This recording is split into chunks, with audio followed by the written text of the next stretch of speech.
Hola, ¿qué tal? ¿Cómo les va? Muy buenos días.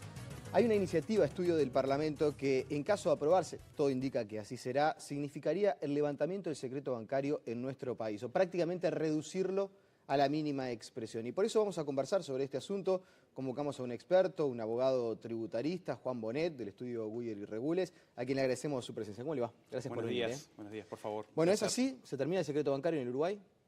Bueno, para responder esa pregunta, que es una pregunta bastante profunda, uno podría decir que en un 95% sí. Uruguay siempre tuvo secreto bancario desde el año 82. A partir del año 2010 lo fue flexibilizando a pedidos de la Administración Tributaria, estableciendo un procedimiento judicial, etcétera, de levantamiento del secreto bancario. Y para lo que eran ciudadanos uruguayos o residentes uruguayos, se levantaba el secreto bancario en determinados casos específicos, presunción de la existencia de evasión, que la DGI tenía que comprobar, se va a un juez civil actualmente, y para ciudadanos residentes en el extranjero se tenía que aplicar un convenio de intercambio de información que Uruguay tuviera vigente con ese país. Uruguay en septiembre del 2014, en la cumbre de Berlín, se comprometió a establecer, en aquel momento a partir del 2017, el intercambio automático de información financiera a efectos fiscales. Este proyecto, que en su momento Uruguay, desde ese momento hasta esta fecha, lo que hizo fue prorrogarlo al 2018, este proyecto lo que apunta es a concretar esa obligación que asumió Uruguay, y es cierto, lo asumieron otras 100 jurisdicciones más, otros 100 países más, de intercambiar información de manera automática. ¿Esto qué quiere decir? Quiere decir que el secreto bancario, en cierta medida, al ser un intercambio automático que los bancos y otras instituciones financieras van a tener que informar a la DGI, y la DGI deberá informar a los fiscos extranjeros, el secreto bancario, en cierta medida, el universo que tenía de amplificación, de intercambio de información, queda bastante diezmado y la obligación de secreto bastante reducida. Ya vamos a estar hablando en particular sobre el rol de la DGI, porque también hay alguna consideración que me gustaría hacer al respecto. Pero, en particular, ¿apunta al secreto bancario o al funcionamiento de las offshore? Porque el presidente del Banco Central, Mario Vergara, en la comparecencia del Parlamento mencionó algo así como correrle el velo a las offshore y sobre todo conocer en el fondo quién tiene el dinero. Correcto. Entonces, ¿es una medida que apunta directamente al secreto bancario o al secreto bancario y a las offshore? Claro, está bien la pregunta. El tema es que el proyecto de ley que ingresó el lunes pasado al Parlamento tiene varias partes. La primera parte apunta básicamente a lo del secreto bancario y a que los bancos deban informar anualmente los saldos y rentas que tanto residentes como no residentes tengan en esos bancos. Pero después hay una segunda parte del proyecto que apunta primero a desestimular el uso de las sociedades constituidas en el extranjero, para no usar el término offshore, pero constituidas en el extranjero, que tengan determinado régimen fiscal favorable, se les agrava determinada forma de tributación y además, en muchos casos, si el Poder Ejecutivo, que va a reglamentar esta ley, dice que determinadas jurisdicciones tienen lo que dice la norma al menos, o el proyecto, un alto riesgo son jurisdicciones de alto riesgo de evasión fiscal, se va a tener que identificar al beneficiario final. Por caso, Panamá. Por ejemplo, podría ser Panamá. Panamá, Belice u otras tantas. Otros países que se han identificado como jurisdicciones de baja o nula tributación. Que se entienda también, baja o nula tributación que implica un panameño que realmente tiene una actividad en Panamá, tributa en Panamá. Una sociedad uruguaya que tuviera actividad en Panamá, tributa en Panamá. El problema es que estos países, y Uruguay no tiene una diferencia muy distinta a esto, cuando son no residentes que tienen su inversión en el extranjero fuera de Panamá, no tributan en Panamá. Entonces, eso es lo que va a definir el Poder Ejecutivo y sobre eso se va a pedir identificar el beneficiario final. Del otro lado puede haber gente que en la cuenta bancaria tenga decenas de millones de dólares y le interesa saber qué es lo que va a pasar con la información y sobre todo con ese dinero que tiene. Pero puede haber también gente que quizás tiene una cuenta para cobrar el salario o para acumular un pesito, o que recibió una herencia o vendió una propiedad y también quiere saber. Entonces, en el impacto para el común de la gente, ¿qué significa que se levante el secreto bancario? Bueno, ahí el impacto para el común de la gente, o sea, la gente que tiene de repente una cuenta de $10.000, por ejemplo, lo que se ha dicho, lo que se dice en el proyecto, y al menos los trascendidos de las autoridades así nos lo corroboran, es que en muchos casos cuentas que se consideren de bajo riesgo no van a tener el secreto bancario. Su información no va a ser transmitida a la Dirección General Impositiva. La norma lo que dice es que el Poder Ejecutivo determinará por monto y por naturaleza de la cuenta. Dense cuenta que la Ley de Inclusión Financiera lo que está tratando de hacer, por ejemplo, es que todo el mundo maneje y bancarice sus operaciones. esas cuentas que se consideren de bajo riesgo no van a pasar por el intercambio automático y no va a llegar esa información a la DGI, porque la DGI entiende que ese tipo de cuentas no representan el núcleo duro de la información que la DGI necesita para recaudar sus impuestos. Entonces, esas personas no deberían tener un impacto en este proyecto de ley. Sí es distinto en casos donde hay montos más considerables. Hay que ver cuál es el punto de corte que toma el Poder Ejecutivo para decir qué información, qué cuentas se van a informar de las cuentas que no se van a informar. Por ejemplo, en otros países se ha puesto un monto de $50.000 en caso de personas físicas. Se ha puesto un monto de $250.000 en muchos casos en caso de entidades, de personas, de empresas. Entonces acá no se sabe cuál va a ser el punto de corte. Claro, lo que existe al día de hoy en realidad también es que hay una mucha mayor profundidad en la información, sobre todo la responsabilidad asignada a las instituciones financieras al momento de tratar de detectar operaciones que puedan eventualmente vincularse a una maniobra de lavado de activos, pero por montos que son chicos, porque cualquier movimiento que uno haga en una cuenta y quizás recibe la llamada del banco, bueno, ¿qué fue lo que sucedió? ¿Qué está pasando acá? ¿Eso se va a profundizar? Sí, se va a profundizar. Lo que dice el proyecto es que los bancos van a tener que establecer, en la manera que diga el Poder Ejecutivo, un proceso de debida diligencia. Los bancos van a tener que mirar su cartera actualmente de clientes, van a tener que determinar la residencia fiscal de esos clientes y van a tener que determinar los movimientos de esos clientes para ver cuáles cuentas informan. El banco acá obviamente tiene un tema de compliance que se le suma a las labores de cumplimiento que ya hace el propio banco.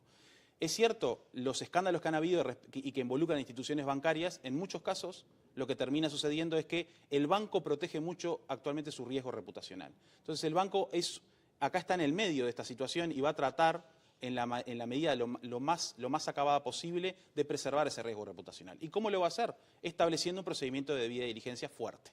Esto es, a las cuentas que se abran a partir de enero de 2017 se les va a pedir de alguna manera que declaren y que den específicamente la residencia fiscal de donde provienen. Y en muchos casos, si se consideran de alto riesgo, se va a pedir también el beneficiario final, si hay una entidad que es la cuentaviente de esa cuenta en el banco. Entonces el banco se va a preocupar mucho de aquilatar su procedimiento de debida diligencia en pos de cumplir con esta normativa y además de no incurrir en sanciones, porque el proyecto también prevé sanciones cuando el banco o da información inexacta o omite dar determinada información. Decíamos que íbamos a conversar también sobre las potestades de la DGI. ¿Se le da demasiadas potestades a la DGI? ¿Va a ser como una especie de gran hermano la DGI sobre todo el funcionamiento del sistema financiero? Yo pienso que la DGI cada vez está más tecnificada, tiene más potestades. Este proyecto le da aún más potestades de las que tiene. Mi valoración es técnica, no es una valoración política, pero si lo tuviera que decir, si un cliente me preguntara a mí, yo defiendo a los clientes, estoy en la parte privada, si un cliente me preguntara a mí si las potestades que se dan a la DGI en este caso son excesivas, yo respondo que sí.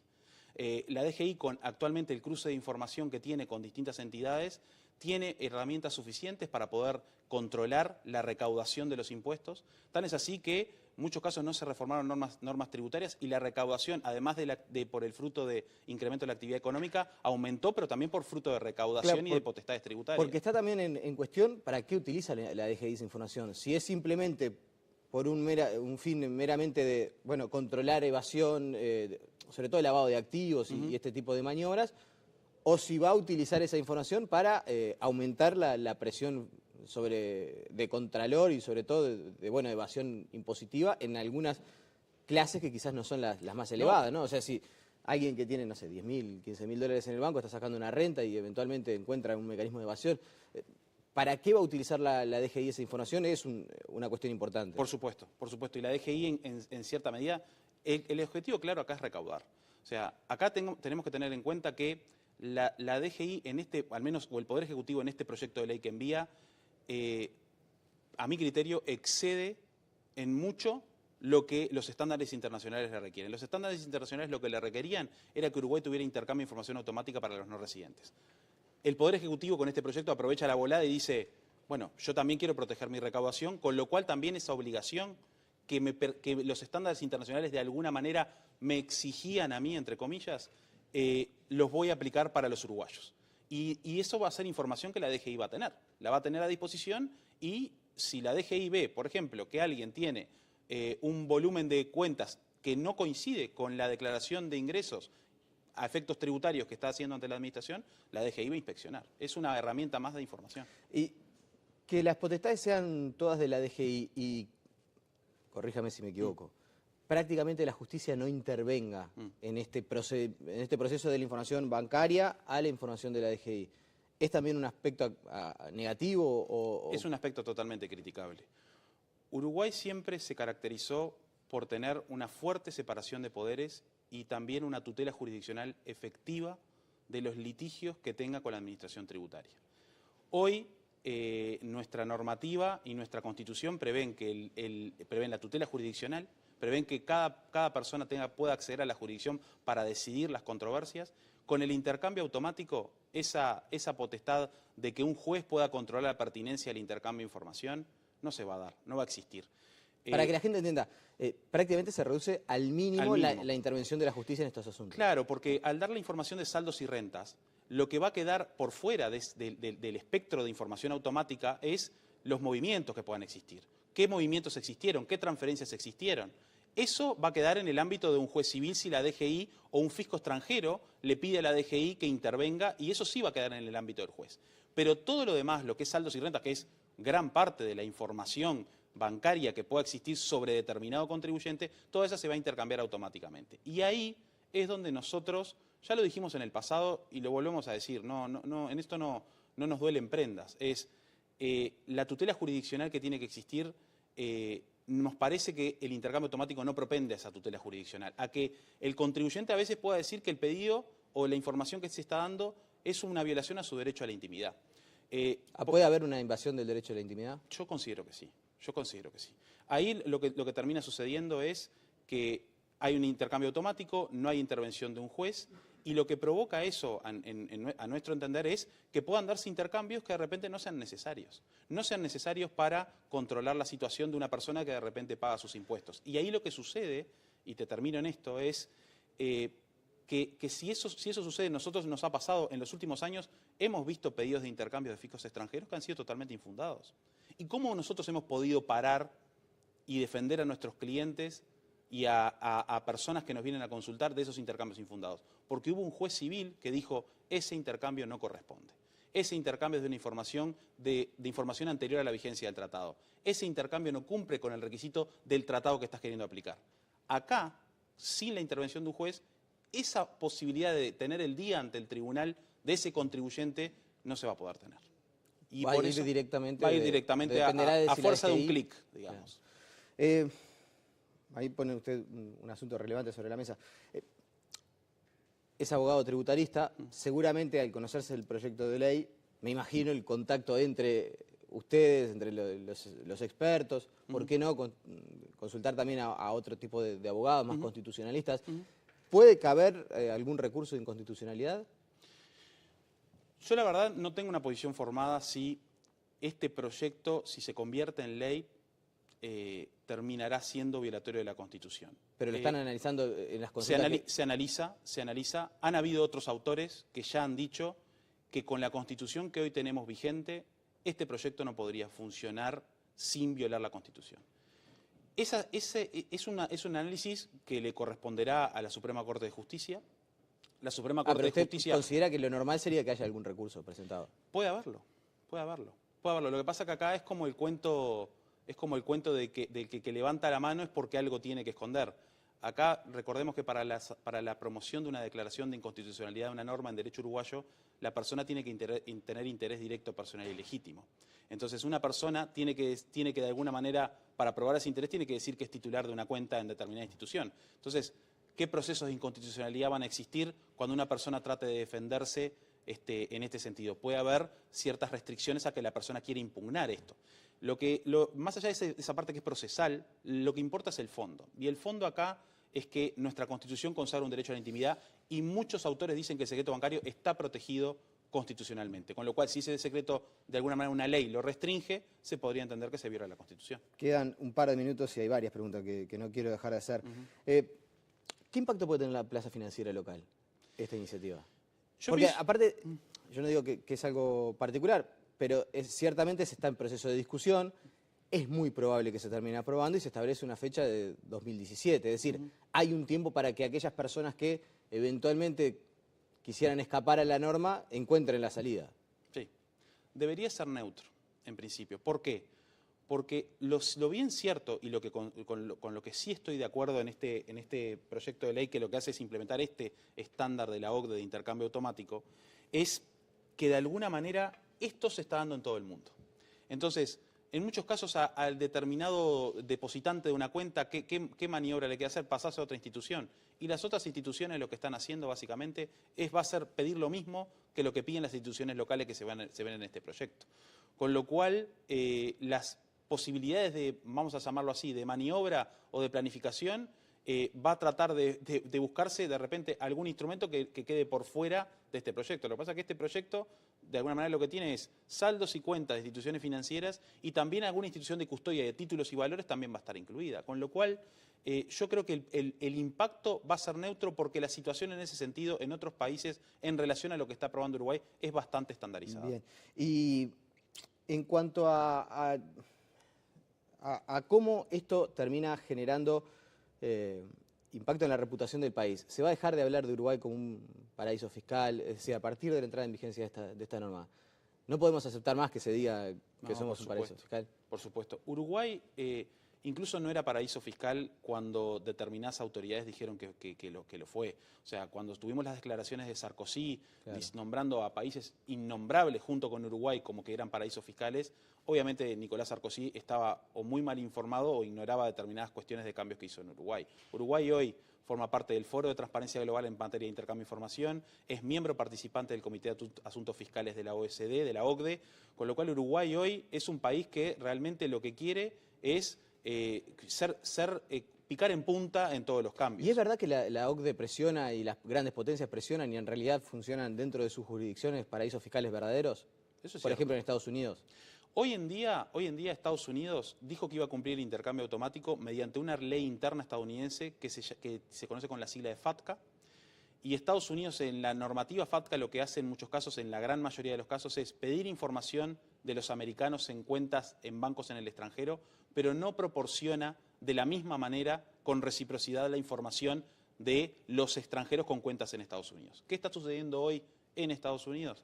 Se están abriendo cada vez más cuentas. Estados Unidos se está transformando, en cierta medida, en un gran captador de cuentas porque Estados Unidos está siendo increíblemente más opaco que los países a los que se les ha dicho o se los ha tildado de opacos.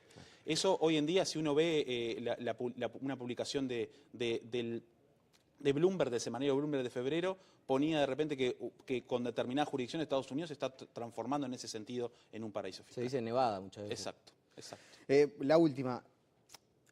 ¿Se podría pensar o habría que pensar en una ley de blanqueo de capitales en Uruguay? Porque se dice muchas veces que hay cerca de 8.000, 9.000 millones de dólares que son de personas o bien residentes uruguayos o no residentes, pero que utilizan la intermediación en el Uruguay, de dinero que está colocado en el exterior. Y en Argentina, por ejemplo, está en pleno proceso una ley de blanqueo de capitales. ¿Podría haber algo de eso en Uruguay o debería haber algo de eso? En algún futuro yo creo que podría haber una ley de blanqueo. Si Uruguay quiere también hacer estandarización de lo que hacen otros países, podría perfectamente tener una ley de blanqueo. Como en Uruguay el gravamen por IRPF de las colocaciones en el exterior es muy reciente, es del año 2011 recién, estamos en el 2016, como que es cierto que no se ha visto necesariamente una necesidad de que haya una ley de blanqueo. Además, ustedes saben, por la situación financiera, en muchos casos los intereses que generaban colocaciones en el exterior, en muchos casos fueron casi nulos en estos años, con lo cual Uruguay puede tener una ley de blanqueo, pero actualmente yo creo que por la novedad del gravamen que existe al exterior recién desde el año 2011, Uruguay no ve hoy en el horizonte una ley de blanqueo en el tiempo presente, digamos. Argentina, claro, Argentina tiene renta mundial y grava los intereses de sus residentes en el mundo desde hace muchísimas décadas. Entonces, no es el caso de Uruguay. Bien, Juan Bonet, le agradecemos su presencia esta mañana aquí en Telebuen Día. Por favor, un placer. La pausa y seguimos con muchas más noticias.